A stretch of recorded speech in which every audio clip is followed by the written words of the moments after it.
Hi guys, Joseph here, and today I'd like to talk to you about why you want to keep your problem. Now, when I say why you want to keep it, obviously I'm being a bit controversial there. What I really mean is why your unconscious mind wants to keep your problem. You see, I really believe that your body, if you could consciously change, you would, right? If you could let go of depression, you'd let it go. If you could let go of that driving phobia, you'd let it go. If you could let go of that anxiety, you'd let it go. If you could let go of that fear or that belief of not being good enough, you got it, you'd let it go. But if you cannot let it go, it must mean your unconscious mind is running that behavior or that issue or that conflict. So if we consider that do you agree with that? That if you consciously change that you would? If you wouldn't, then that sounds silly. You're choosing to keep an issue because you want it.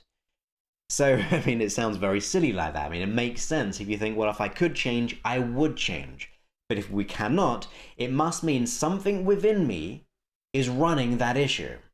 And that is your unconscious mind, because your unconscious mind runs your values, it runs your belief systems, it runs your habits, your behaviors, your emotions most of the time, your memories, your past experiences. So if you have a bad past experience, which caused you to have a lot of fear, in the future when you go into a similar situation like that, your body will bring up and remember that experience and give you that fear, and hence have like a phobia.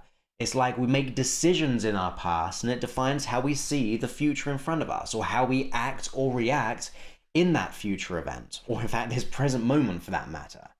So what I'm really saying here is that although you could consciously really want to go for a goal, or to let go of a problem, or to do whatever really, if you're finding it's a struggle with yourself, or you're just thinking, I just can't let go of this, it means your unconscious mind's running the issue, and it's running it for a reason.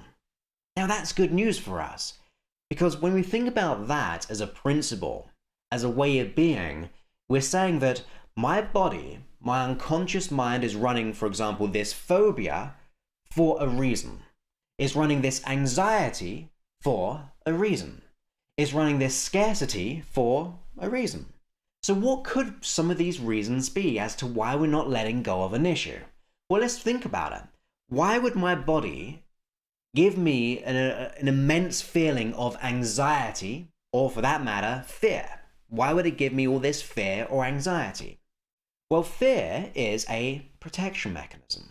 Our body thinks it, for whatever reason it is, by the way. It could seem completely ridiculous. I've worked with people with fears of buttons. So a button on our top, they would be very fearful of it. And it sounds silly, but for someone who experiences that, they almost know it's silly, but they experience that fear which they cannot stop. So it's a very real issue. It's as real as any other fear or phobia. It's genuine for that person. But why does our body do this, despite how illogical it seems, or how silly that it seems, or how real it seems? Our body runs fear or a phobia for protection. It thinks that we need that fear to stay safe. Now, does it really keep us safe? Probably not. It may do to a certain point, but the reason behind why we do what we do is protection in that situation. Think about anxiety. If we had anxiety, we're focused on all the things we don't want to happen. So almost we're trying to consider every possible scenario so we can actually deal with it should it occur. Now that's a good thing, right? To a certain point, logically, if you can prepare all the things which could happen, that means you're really prepared. But if it comes along with that feeling of dreaded anxiety, it doesn't make us feel good. But there's a positive intention of trying to protect us again. So for every issue that we have psychologically, you think of things like OCD, it's a protective mechanism. It's trying to get order. It's trying to have control over something. There's always a positive intention or reason as to why we do what we do. I really struggle to not see one. But I could probably find one, but what I really want you to do is to ask that for yourself. Consider, as we think of this issue, what is the intention? Not the behavior. Behavior is rubbish. We know it's rubbish. But what is the intention behind it? What is the motivation behind it? What is our body trying to do but not succeeding? Because as we put our attention there and then ask our unconscious mind, I mean, there's what a lot of my hypnosis does, or my programs do. We're kind of coming up with the new possibilities, new behaviors which satisfy the true intention. So what is the purpose of this? What is the intention of it? What is the reason? And how can we begin to develop a new level of that? So if it's safety for you, how can we get safety in this situation without the fear?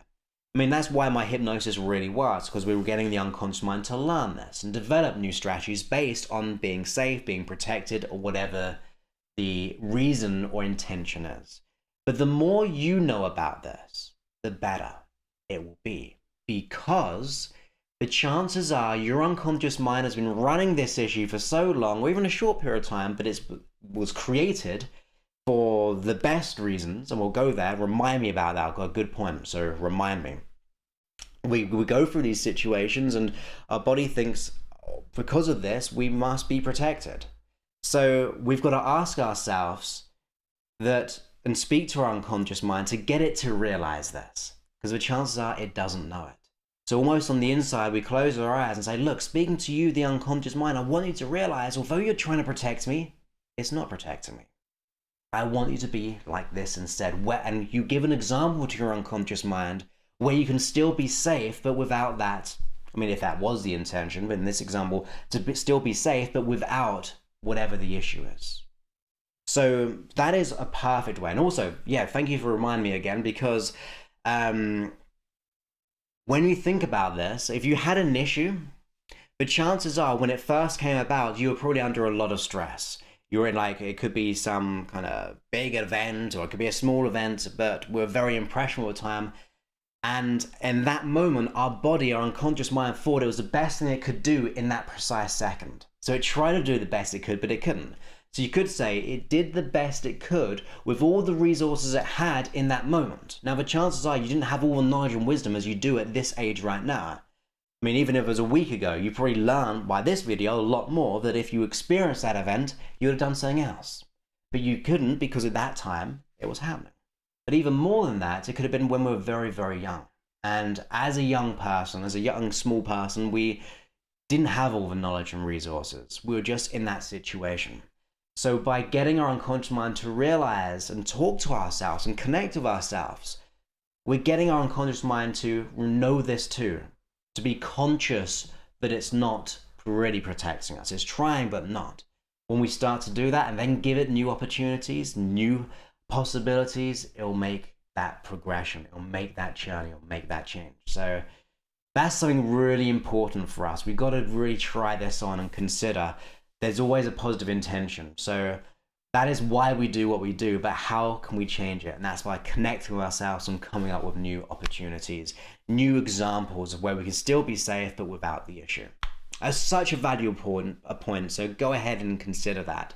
Have the most wonderful day, and I look forward to speaking to you soon. If you're loving my work, please subscribe to my YouTube channel, which is youtube.com/JosephsFanpage. No, it's not. Scrap that one. It's youtube.com/Joseph Clough Hypnosis. Facebook is facebook.com/Joseph's Fanpage, and twitter.com/Joseph Clough. And if you're listening to this on my apps, please go ahead and review it, because it just gives other people the opportunity to make the learnings they desire to. So it's all about paying it forward that way. So have a wonderful day, and I'll speak to you soon. Many thanks, and goodbye.